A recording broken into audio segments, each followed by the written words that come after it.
A while ago, I was asked how I did the map collisions for the little egg hunt game that I did in Godot, and spoiler, it's this right here. I just went through, that's not fun to look at, I went through everything and made simple shapes for them, and then put it as a child of this, and then when you export it to Godot, if it has the same name but with dash col only or collision only is what that stands for. It makes that the collision shape.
Okay, so I made this overly complex shape to kind of demonstrate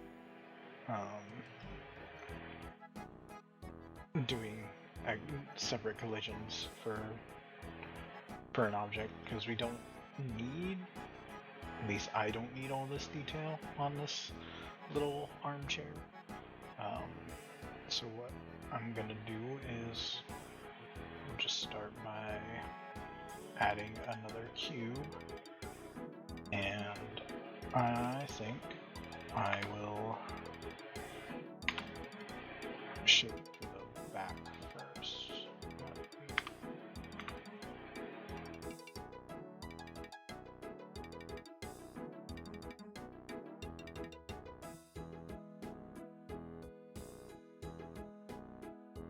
That should be good. Most of it is contained there. From in here, I will just add another, so this is part of the same object. I'll do it a bit differently. I'll add some detail to this. So we kind of want it to not be too far above the chair. It's going to be obvious if you're floating way above the seat.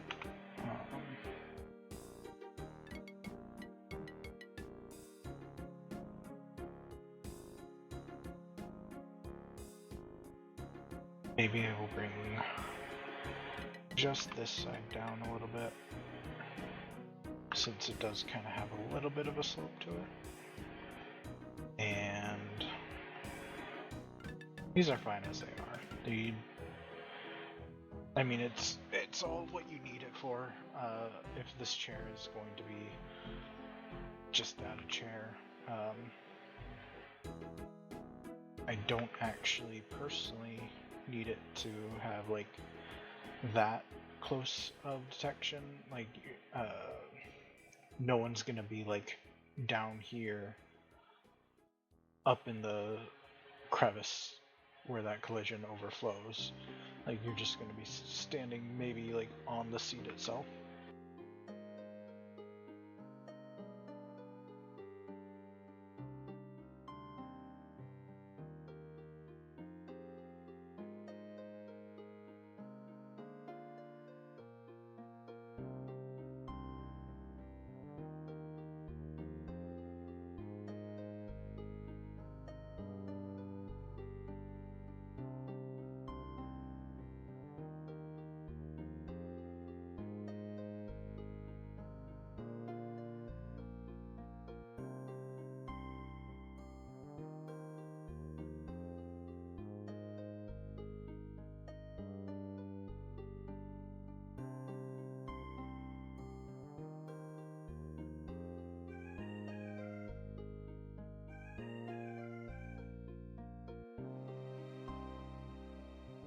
get the statistics up here.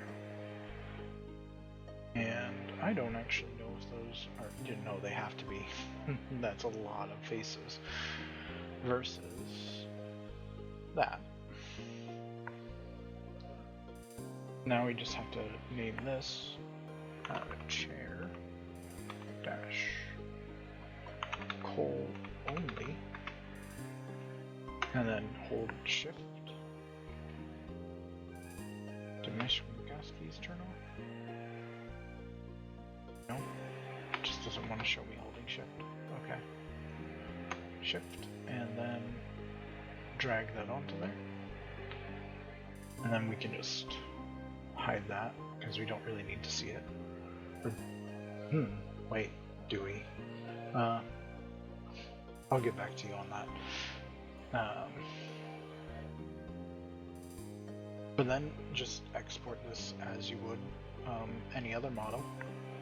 And when you import it into Godot, you will have the mesh, but you also have this collision shape, and I will be back demonstrating that. Alright, so I exported both of those in Blender to GLTF files. I say both. I made two of them. I made one without the collision shape mesh, and then I did one with it, which we can just open in a new scene, new inherited scene to see. So there is the collision shape that we made, or I made in Blender. Maybe you did it with me. Yeah, the verdict was I did have to have it showing to get it to show up when I imported into Godot, which I just dropped it in the main folder kind of lazily, because I just for demonstration purposes. But I did this one as well because I wanted to show a really simple way of making a collision shape that probably isn't the best. Because there's a lot of detail on this model that just doesn't need to be seen, but in Godot, with a mesh, you can create a tri-mesh and it makes a collision shape. It's just perfectly wrapped to the shape. I imagine that this is horrible for performance and probably not something you want to do on everything, but maybe something like a terrain, because you don't really want to be clipping through the terrain exactly. That's something you might want to have just with a shrink-wrapped collision shape. But this would be and I mean, I guess if it's like a really simple object anyways, I don't see too much harm. Maybe not something you want to rely on, but something that works, you know? But yeah, that's it.